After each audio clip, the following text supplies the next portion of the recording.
Welcome, everybody, to another episode of Strife's Sanctum. My name is Citizen Strife, and this week I'm going to dive back into Metal Gear.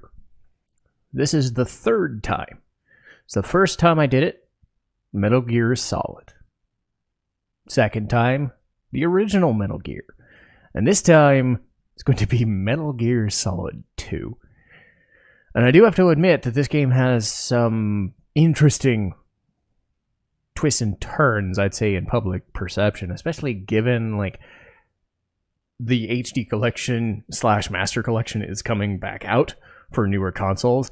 I hope and pray Konami know how to not fuck this up, because the last time they tried to make a Metal Gear game, they made Metal Gear Survive. So hopefully re-releasing and slightly polishing up an HD collection, much like Castlevania, might work into their favor, because God forbid them trying to be a publisher of anything anymore.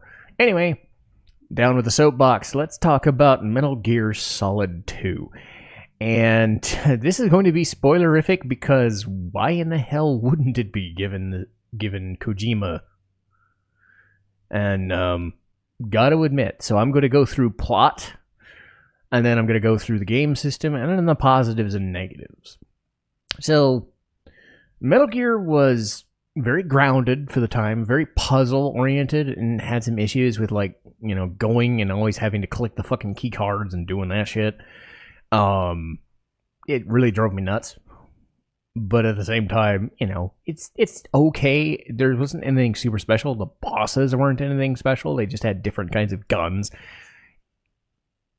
It was more of a puzzle game and a stealth thing than whatever the hell Metal Gear Solid is. An amalgamation of stealth and action, because it's called Tactical Espionage Action, right on the title. I would say it's tactical, I would say it's espionage, and I would definitely say it's action, but whether all of them work together, well, they do, and I will say this, 2 works way better. In the second game, this was right at the beginning of the PS2 era, so the visuals for the first game were fine for the time, but it had this weird beady eye look, and the heads would just bob up and down when you're talking, but it didn't really look all that. I mean, it looked impressive for the time. There weren't many games that were doing that.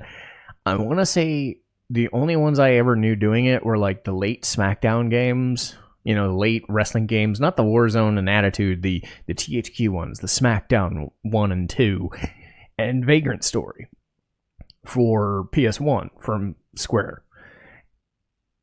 And Metal Gear was crazy because it had all these ideas, it had this ambiance to it, it had this amazing character and amazing voice actors for the time. A lot of voice acting in games, because it was in its infancy, or it had sound clips in the Genesis era or whatever. It was much like dubbing in the early to late 90s. It was a hit or miss, because for every Evangelion, which I have issues with Evangelion that have nothing to do with the voice acting, that was good, but then you'd have everything else basically, and it would be just bad. And I've said this before, I don't think Symphony of the Night voice acting is the worst, but I do think that it's just campy as all shit and doesn't hold up well. But that was a personal gripe of mine that I think I'm one of the few people to at least admit it. Because they'll say it's campy, let it suck. But, Grandia 1, kind of not great when I looked at it. But Grandia 2 was. Grandia 2 had pretty much the same voice acting crew as this game, so it worked out well. So you'd get, especially now that I think, we've standardized it, you'll still have some bad apples here and there, but by and large, the voice acting community knows its shit by now. But back then, Metal Gear Solid was well regarded, because you had cartoon voice actors and anime voice actors and whatnot doing a really great job, and some of them come back for this, some of them don't. But you have David Hayter and Christopher Randolph as Snake and Otacon. You have Patrick Zimmerman as Revolver Ocelot. You got Jennifer Hale doing a different character this time, but it's Jennifer Hale, so she's never bad. You can trust me on this. So you already had that going for you.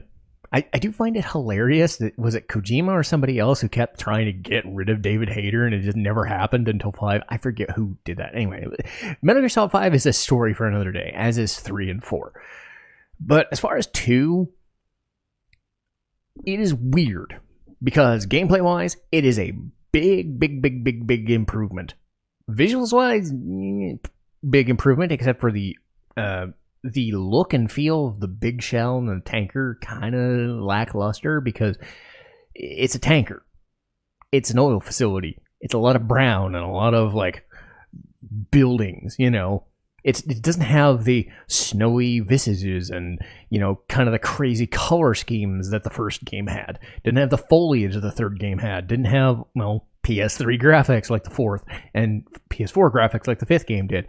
So it doesn't sell itself in that way. What it sells is the fact you see Snake's face, and it is expressive. You see his like entire body moving and shaking, and, you know, especially in a game where movement is key. The sneaking, the, you know, the punches and kicking and the shooting, and especially a lot of the advancements to the battle system and just the way you maneuver are beyond anything that the first game had, so much to the point that they changed this system, turned it into the, you know, Twin Snakes, and, you know, that was on the GameCube. So they took what they learned in the second game and put it into Twin Snakes. Not a bad deal. Twin Snakes has its own weirdness to it, though. But as far as plot goes, Snake and Otacon have gone away from military service and other bullshit and have done their own thing. They want to get rid of all Metal Gears. So they found a tanker off New York shore and said, okay, Ocelot and others are looking to take the control of Metal Gear Ray. So they sneak in and they try to do a thing. It takes about an hour to do this. They take pictures. Otacon has this weird pun. It's like, well, find any codec moments from you, Snake, or something dumb like that. I always remember that line for some reason. And Ocelot breaks in, shoots a dude, and takes Metal Gear. And that is our prologue. I'm saving the weird shit for later. I'll get to that, trust me, when it counts. Anyway, more stuff happens than just that, but by and large, it's Snake doing Snake things, and Otacon being a nerd, but, you know, being a little more self-assured than he was in the first game. But then the shoe drops. You find out that Raiden, voiced by Quentin Flynn, who I've met a couple of times at conventions, really awesome guy, voices Axel in Kingdom Hearts, got it memorized. So it's not his fault. It's not the Japanese voice actor's fault. It's the fact that Raiden himself is not Solid Snake. And coming from an English perspective, it's also it's just, think of the difference. And I said this when I did like a trial run of this episode. Technology failed me and I couldn't get it. Anyway, I compared Solid Snake and Raiden to, just visually, to Clive from Final Fantasy 16 to Cecil without his armor and a paladin in Final Fantasy 4. Now, Cecil is awesome, but visuals-wise, he is a dead ringer for what they wanted Raiden to be, essentially. The pretty boy, and that's what should sell, and maybe it does in Japan, I don't know. But by and large, people like Snake, and they've always liked Snake. Why do you think they've kept him since? The fact that you had to transform Raiden into a goddamn cyborg in the fourth game and just go full on nuts is a testament to how much they kind of fucked up. They're trying to tell a fish out of water and a, you know, hero's journey for Raiden, but nobody wanted that. They wanted more Snake doing Snake things. And they get it to an extent because he's there, sort of, for a while. But Raiden is just, meh. He comes off as dumb and goofy and inexperienced. That's the point. But it's insufferable. And even the backstory they give him a Rose, who's also just kind of a wood plank. You know, she's there to be, you know, Cecil's Rosa, basically. But Rosa has the effect of, she's actually playable, so it helps. Rose just sits there in a codec and says, I love you, and you remember that time we went to see movies and all this stuff, and it'll be great when you come back. And like, Raiden's shooting dudes, kind of a disconnect there. So you've got Rose, you have the returning Colonel Campbell, thankfully voiced again by Paul Eating, again, always good. But Raiden just doesn't fit. And again, he's in this big shell. So in the place where the tanker exploded, this big shell decontamination facility is claiming an oil spill. This organization Dead Cells is going to launch a nuke or some shit and blow everything to smithereens. So they're going through this. Raiden is doing his own sneaking mission for Foxhound, essentially. Whether that's true or not, we don't know. But for our intents and purposes, he is with Foxhound. And until further notice, if he knows. But Navy SEALs are coming in. Sorry, I just had a lot of food. So Navy SEALs are trying to do their own operation because the president is there and is a hostage along with other people. Some important, some not so much. And the nuke is taken and shit goes south. So Raiden keeps kind of finding things out in the first part of the big shell. It's like two gigantic, like hexagonal or octagonal struts. I think it's hexagonal because I think it's whatever. It's a geometric shape. They all look the same, but they have different things in them in the first section. But he's finding stuff out. He meets Iroquois Pliskin, voiced again by David Hayter, and he looks just like Solid Snake. Raiden does not believe it for some reason. He gives him a shaver if you pick up a shaver early in the game while you're crouching, and if he does it, he'll actually shave his beard later and look like the younger Solid Snake without a beard. Because imagine that, it's Iroquois Pliskin. I had not seen like Escape from New York and Escape from LA, so I didn't get the Pliskin part. Iroquois, they actually have to explain it later, which is kind of funny, which is good because I wouldn't have known it. But Iroquois Pliskin and whatever and Raiden go around and they find a guy who's defusing bombs because a guy called Fat Man is trying to blow shit up. So next phase of the game is diffusing bombs with this coolant spray in different struts, and you gotta go through like bathroom, you gotta hide under stuff, it's hiding in a heliport, shit like that. He also meets a cybernetic ninja because reasons. Because the first game had a cybernetic ninja, so we gotta have another cybernetic ninja, shit like that. Fat Man is interesting. And the first game, Solid that is, had crazy bosses. A shaman, a person who drank blood and, shape-shifted. You had Sniper Wolf who drank and ate all these fucking painkillers and became just intensely charismatic and deadly. Revolver Ocelot loved to just shoehorn all the gun stuff. Liquid Snake is Liquid Snake, but it was fairly well grounded somewhat. But no, games 2 and 3 and 4 to an extent, but mostly 2 and 3, they go off the deep end when it comes to bosses. Because Fat Man is a fat dude in a bomb disposal suit, defusing bombs and shooting a machine gun while he's on roller skates. I repeat, he is a fat guy in a bomb suit, setting bombs and shooting machine guns while riding roller skates. And you gotta shoot him in the head and defuse his bombs. It's really fucking hard in the extreme version, by the way, so trust me. The bosses in extreme are not to be trifled with. It took me 10 hours straight, by the way, to beat Solidus, but I've done it. I do not recommend it. Fat Man, his problem isn't so much that he does damage as the fact that his timer in extreme is suspect at best. But you get through him, you go into the Shell 1 core with a new outfit that the Cybernetic Ninja just hands off to you. You do a biometric scanner, you meet this guy who's a Secret Service agent, and you do some other shit, you go to Shell 2. And you meet Solidus Snake. Because we have a third Snake, because of course we fucking do. It isn't enough that we have the terrible children and all the buildup of Solid and Liquid Snake, we have Solidus. And I don't know if Solidus is half or both or whatever. They try to explain it, but suffice it to say, knowing where Game 4 goes, he's the closest to looking like Big Boss than either of the three, so what do I fucking know? But Solidus is the leader of the Sons of Liberty, and they're capturing the president, capturing hostages, and he will reveal his big master plan as things go on. But you beat him in a Harrier jet, piloted by some guy we'll meet later, because you meet a guy named Vamp, who is drinking blood, but he's also bisexual. So why is he drinking blood? I don't know. It's strange. But this guy is a vampire, but he's sort of a vampire, but he's bisexual, so that's why they call him Vamp. But he's then this, and he throws knives, and he does other shit.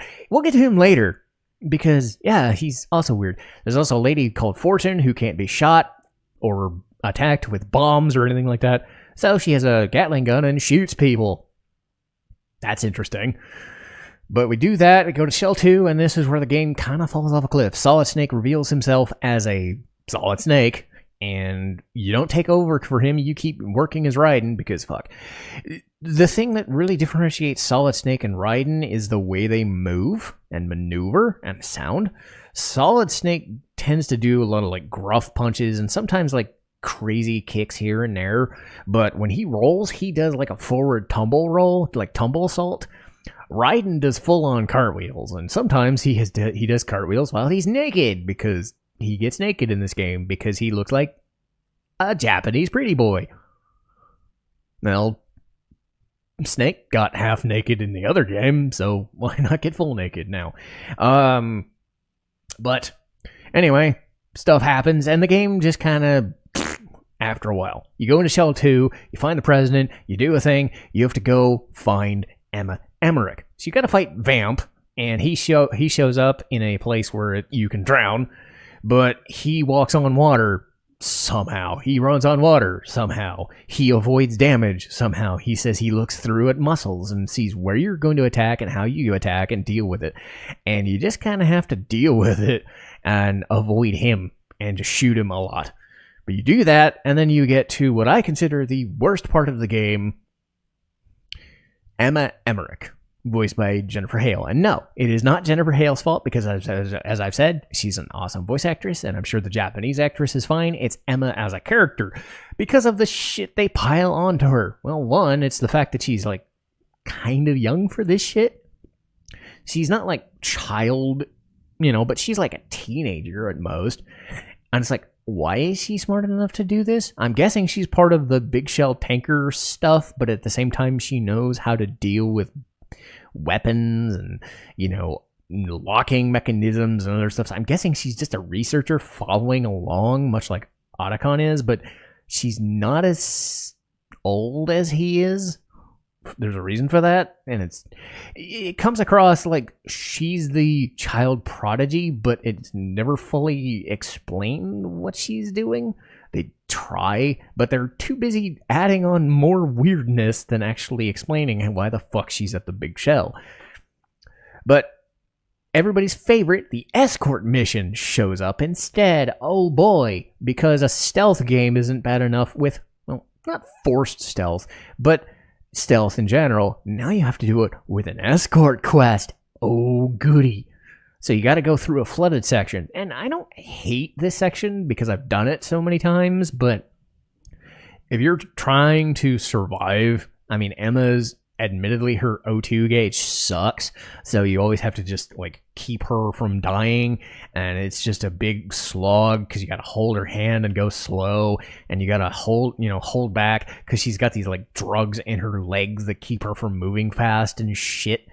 But then you have to protect her on a truss, or like this platform at the bottom of the big shell, while Snake is also doing some sniping. If you want to get really creepy, you can actually do codec calls while she's like knocked out or zonked out, and they actually gave lines for that. And you could turn Raiden into a weird creeper, even though he already has a girlfriend. So you can actually point a directional mic. It's the food talking. You can point a directional mic at Solid Snake, and he'll go, man, she looks kind of good. And Emma looks like Velma.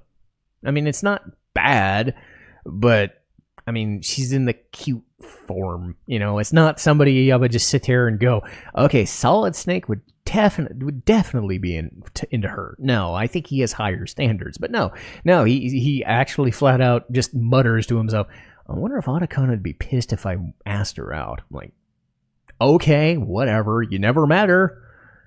I don't know. I don't think they'd get along. But anyway, shit happens, and Vamp, who supposedly died, again, his immortality of sorts gets explained in Metal Gear Solid 4 because a lot of the shit that happens in 2 and 1 and 2 and 3 and whatever tries to get explained in 4. For better or for worse. But Emma gets stabbed really fucking hard.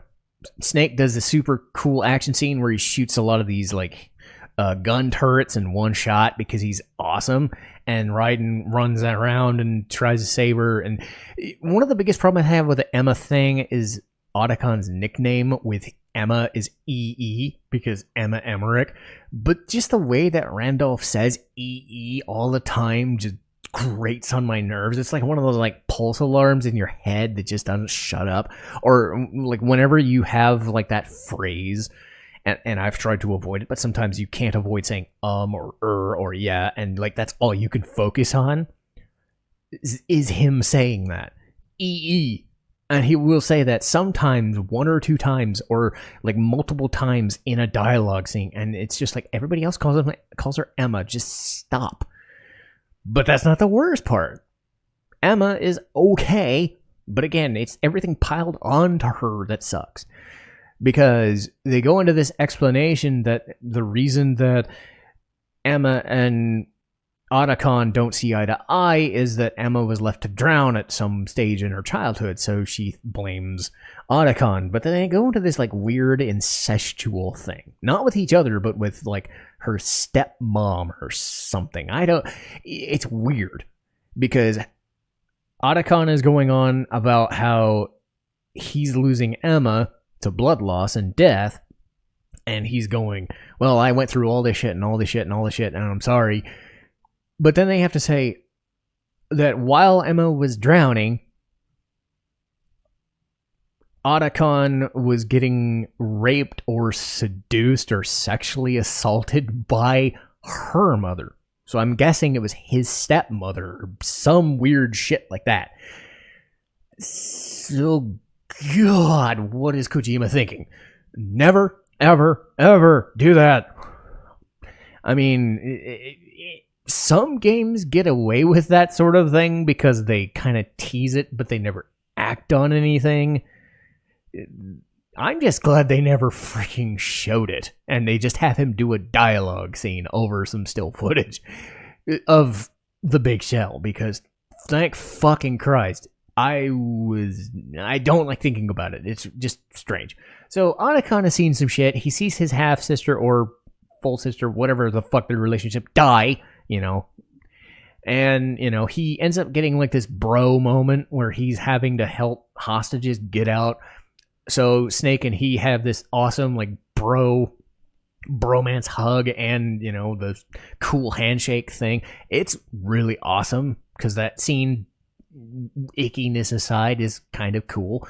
But then Raiden, as he learned earlier, is going to Arsenal Gear. The plan is to shoot a nuke into the sky and wreck all of technology. Because as we've had George Carlin say to us, and we've had lots of other things say, all you need to do to fuck up humanity is take away electricity. So that's what they're planning to do. Take away electricity, take away banks, take away AI, take away everything, just everything people would do, and have them go to a failure state.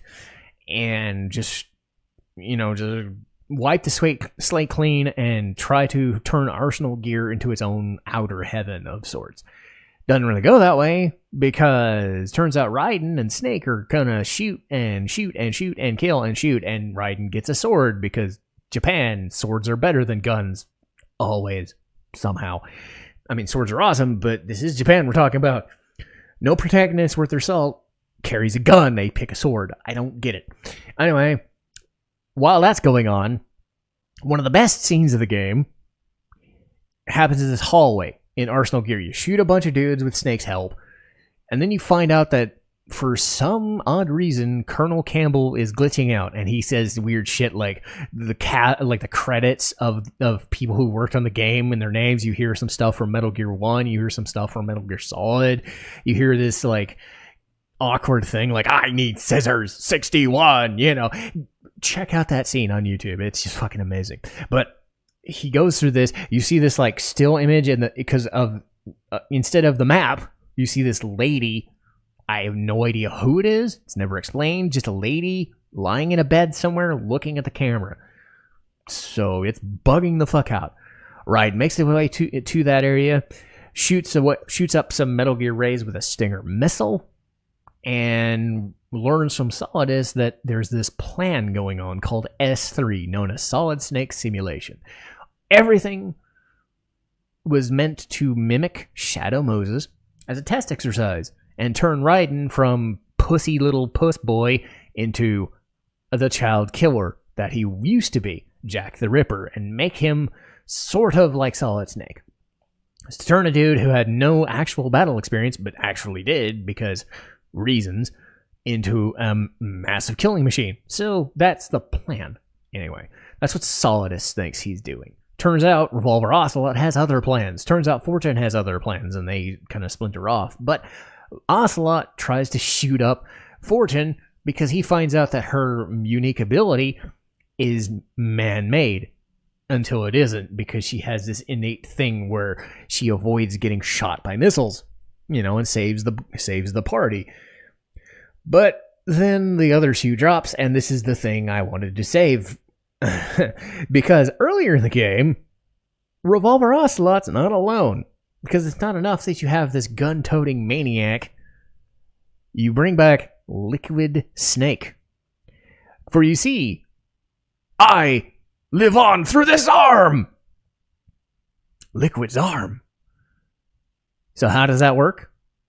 Well, Revolver Ocelot lost his arm to Gray Fox in the first game, so he transplanted Liquid's arm, and for some psychosomatic reason that tries to get explained in Game 4, but makes no sense regardless, even in 2, which they try to actually, no, they don't explain it in 2. That's what's worse.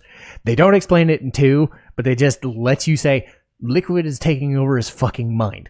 And he's fucked in the head.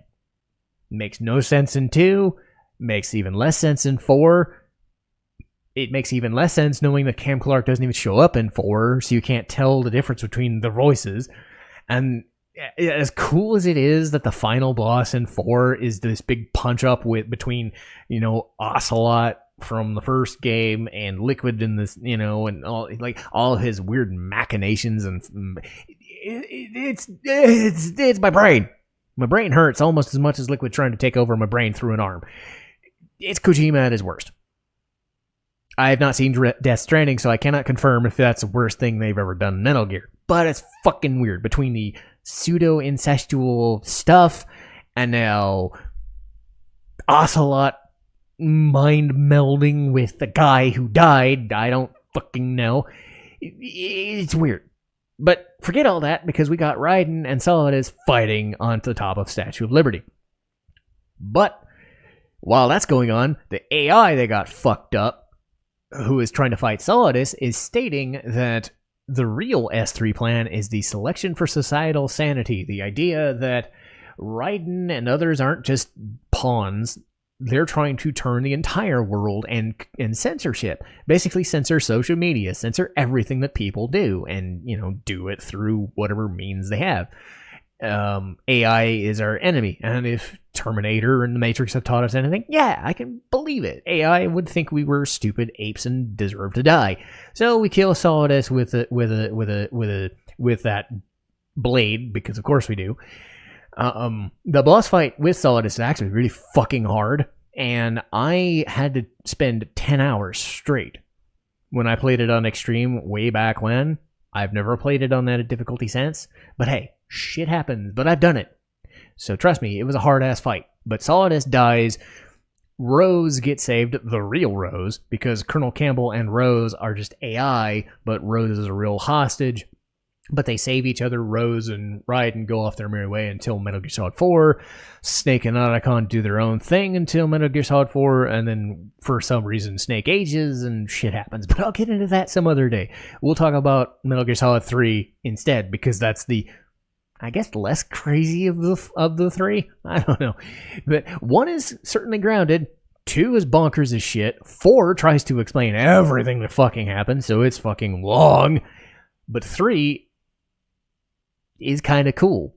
But Metal Gear Solid 2 ends on weird cliffhangers and shit. I enjoy it to an extent, but it is weird. So how's the gameplay? Way better than 1, because I like 1. I like the ambiance of 1. And as I've said, the visuals and storytelling and visual, like Shadow Moses as a setting is amazing.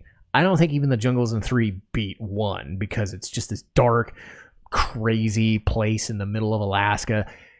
You're alone, essentially, and you can't like help yourself. It's just you and the elements. 2 is very drab, because it's a tanker and it's a thing. You know, it's a tanker and an offshore plant. It's not very interesting to look at. But the gameplay surrounding it is such an advancement.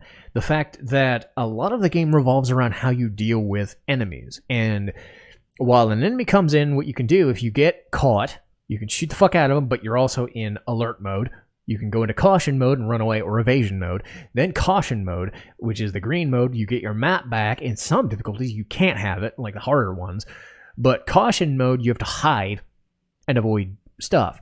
The biggest thing here is the enemies don't like despawn, because in 1, because of processing power and whatever to keep the processing, you know, because it was a highly advanced game at the time, they had the enemies just disappear into nothing.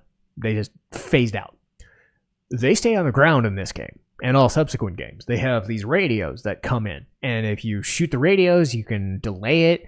But if you knock a person out, the radio guys will respond and say, hey, are they dead? Well, caution. If you knock them out, they just get back up. So you have to kind of weigh your options and how to use stealth. Sometimes you just use the easy gun and the tranquilizers and trank your way through the game. Sometimes you can't do that, but you can do a thing called a hold up, where you can get their dog tags. So they have their arms up. You can shoot their radio. You can actually shoot their radio as they're calling in the dudes for backup, which is kind of neat.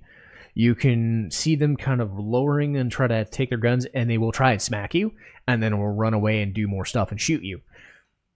So it's very cool that you get this like old school Western and stick up, you know, mechanic, and it plays a lot into how stealth works, because you shoot with your tranquilizer gun, you can just knock them out. You can instantly knock them out with a headshot, nut shot, or a chest. Same thing with guns, but with a gun with a bullet. Sometimes they want to give you your dog tag. So what do? Sometimes they're not threatened of you. Well, you can risk other people hearing you, but you will definitely piss them off, and they will be scared of you by not being able to use their arm or their leg. And you will see animations of them, you know, not being able to use their limbs anymore. And then they will throw away their dog tags. And then, again, headshot, chest shot, nut shot, and blood everywhere. So if people see blood, or if people do stuff, they will call it in, and you will be in caution mode. So there's a lot more variation you could do. You can actually hang off sides of buildings and do, like, cool pull-ups. You can actually change the gauge in a pull-up bar so that, you know, you can do pull-ups and things. You can do grip. So if you're hanging off the ledge to avoid a thing, rather than falling to the ground and die, because it follows GTA logic where, I mean, at least you're on a high top building, but anytime you fall into the water, you die, whether you're in a bad spot or not. So essentially, you just can't do that. Fall off a high enough building, you break your legs and shit. But whatever. But if you have enough grip strength, you can actually do pull-ups. And if you spend like 5 or 10 minutes, you can level up to really good to, it's pretty much impossible to lose your grip, which is a neat feature. It's almost like leveling up in GTA. You don't have to, but it's a cool little feature that they added that is just an extra thing. You get ammo and all these other cool things. A lot of the ammo is the same from the first game, just enhanced visually. You got your remote control missiles, you got your Stinger missiles, you got your grenade launchers and shit. Lots and lots of different types of machine guns and pistols and other things. You've got your naughty magazines and stuff. Again, the alert mode is really cool. Two other things that I think really stand out here is the fact that the boss fights are so unique. I talked about Fat Man and Vamp. Some of them are just hold out until they call it in or you can escape sort of thing, so you don't have to fight them. You just have to avoid getting hurt and damaged. So it's really just all around just a better experience. Another thing is the sheer amount of codec. Because in the first game, they did have it. Like, they voice acted everything, and they told you everything. You talk to a character when there's a boss fight. Different ways that they would talk about bosses. Every kind of weapon. You could talk about every kind of weapon. You could talk about trivia and cool stuff that was going on. In this game, it's even more. I talked about the Emma Emmerich stuff. Like, if you wanted to be a complete perv, you could do that. If you wanted to have snakes stare at a lady in a poster in a locker and do whatever it is you do in a locker when you're staring at a lady, you can call in a codec and have people, razz you on it. You could do lots of stuff. Snake has knowledge about every gun and every person that he's talked to. Otacon, same thing. Colonel Campbell and Rose have their own things. The problem, I think, with Rose is that she'll spend like 5 or 10 minutes talking to you. Their development is all through codec. So it drags whenever Rose and Raiden, she calls him Jack because that's his name, always just it doesn't feel like they have chemistry. They do, but they don't, and it becomes a drag because you're in this battlefield of war, and I get what they're going for. They're trying to build some humanity in Raiden and give him something. They're trying to give Rose something, but in essence, they're just making them boilerplate basic stock characters, giving them romance options. Sure, Snake may not be the most romantic guy in the world, but him and Meryl are kind of in a desperate situation. Rose calls you up every 10 minutes to save and then stops you and the game expects you to sit there and, learn backstory about Raiden through Rose, because the game won't tell you until way later who Raiden actually is, and it's just dumb. So, as far as positives and negatives, well, I'll get to the negatives. I talked about the Raiden and Rose relationship. I talked about the Ocelot liquid stuff, which I live on through this arm. Like, fuck Christ. And, of course, the Emma and Otacon stuff and Escort Quest, oh no. That stuff. What I haven't mentioned is something that I would only have noticed if I'd played it so many times. Because remember, I played this a ton, mostly in the PS2 era. I didn't really play the HD versions or anything like that, but I've probably watched footage of this game a lot as well. So I have enough knowledge to go on. I remember one time I was curious about how long the games were. Because, again, Metal Gear games are probably 10, 15 hours, at most 7, or at least 7. 5 to 7 hours, give or take. But I was curious if I played on very easy, like a speedrun kind of thing, how much actual gameplay there would be versus the cutscenes. The gameplay, I think, was 7 hours or 8 hours. But my actual gameplay time was 1 hour and 50 minutes. So this game expects you to do a lot of story. Nowhere near the amount of story in Metal Gear Solid 4, trust me, because 2 of those cutscenes alone would probably be longer than any cutscene in this game, but still, there's a lot of stuff. If there's anything Kojima likes, it's turning a game into a movie, so bear that in mind. The first game suffers from this too. I like Metal Gear, but let's face it, both this game and Xenosaga have a lot left to be desired about trying to shut the fuck up every once in a while. So if you like the gameplay of the stuff and don't really like the story, thankfully you can skip it. So I'm just warning you that it's not very long. It's surprisingly small for a game that, gives you so much to do in such a confined space. But no, it's very short. That being said, I'm a story first person and I don't really care about gameplay as long as it's functional and I get to shoot people or stab people in games. So again, this is a character driven game here. This is a character driven franchise, and what does this game do very well? Snake and Otacon. And I put Otacon in here because he's a tragic figure. He's trying to be an adult, an older man. He's trying to figure out his place in the world. He's not trying to be Snake, but he's trying to be his friend. You can kind of feel that because of Shadow Moses that they built this rapport. Otacon is this squirmy, smarmy hacker dude, but he's trying to make good. And you can hear it in this game. He improves and he tries to impart wisdom about nuclear weapons and shit, especially to his own sister. And he's trying to say, dude, it is dumb. Stop being in weapons development because I've been there. It sucks. You know, he has knowledge of things that he's seen and done, and he regrets it and is trying to do better. So Snake, as this veteran soldier, doesn't like being in war either. It's just he's good at it. So he's very philosophical. He's trying to be a sort of like mentor to Raiden in a way. And I don't think they ever try. Like, they're not trying to be these characters. They just are. And there's a difference. Because it doesn't ever come across as forced.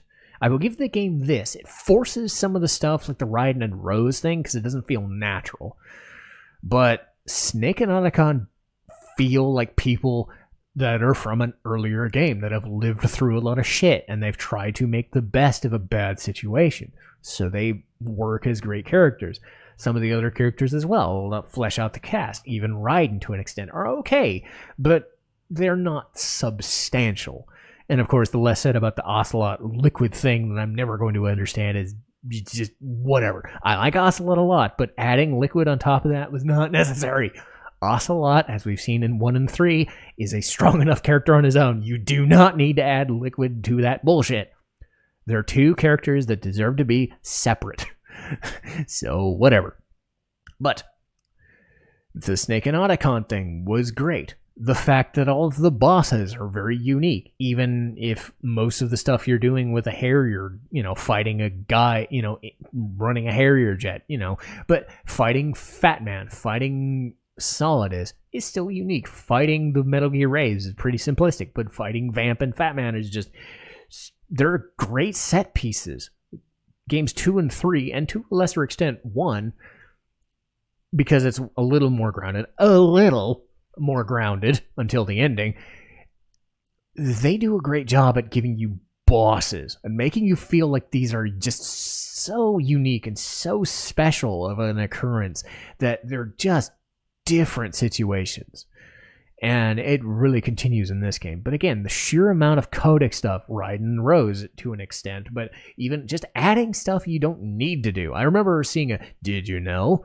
video with Hater talking about all the shit that I think Kojima left out that could have been like codec calls or little things, extra stuff you could have thrown at enemies or shot them with. Just, he has to kind of get smacked in the hand and said, no, we can't fit that in for reasons or whatever. His brain doesn't stop, and the fact that there is so much stuff in there and the codec calls and all the unique things you can do in the game for such a confined space as the big shell or the tanker, it says a lot even now that it's as expressive and expansive a game as it is under the circumstances that it's a very confined and claustrophobic game when you're playing it. But it just feels like very alive and energetic. And that says a lot to Kojima in general. I haven't played Death Stranding, so I don't know what unfiltered Kojima feels like, but I have a general sense knowing what I've seen in 2, 3, and 4. And I'm just like, fuck. But again, I might get around to Death Stranding someday.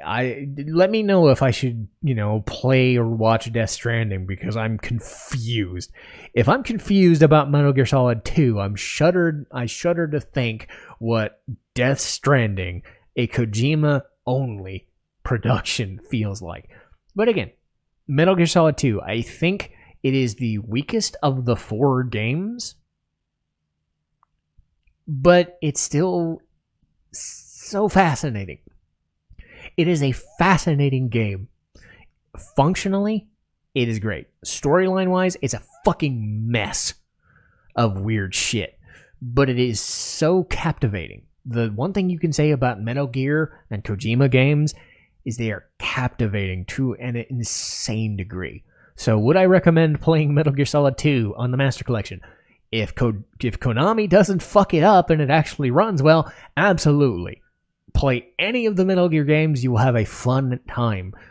Just don't think too hard, because it will blow right past you. If you like that sort of weirdo nonsense, go for it, though. Because some people like that shit. Anyway, that'll do it for me, and we'll see what we're doing next time. So, here we go. After Metal Gear, we have Ascendance of a Bookworm. Very nice, very easy show to watch. It's never been the highest of highs, but never been the lowest lows, and I actually liked it a lot more after rewatching it. And of course, there's an ambulance coming past me while I'm trying to finish a fucking episode.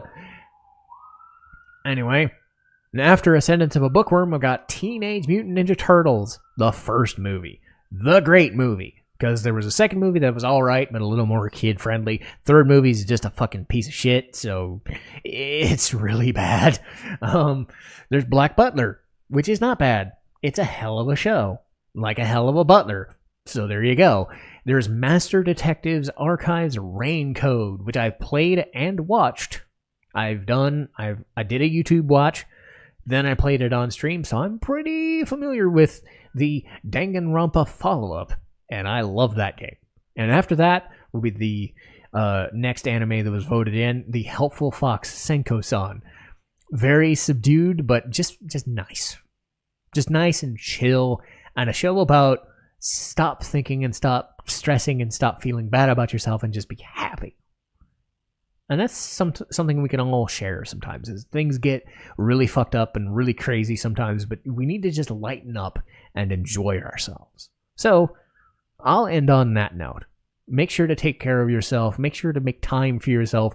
Make sure to just do what you want to do and let loose sometimes responsibly, whatever way you want to let loose. Because I know after recording this episode, I want to do that as well. It's been a long day for me. I tried to record this once and failed, but hopefully this one saves this time. So I shall see you guys next time. Citizen Strife, signing off.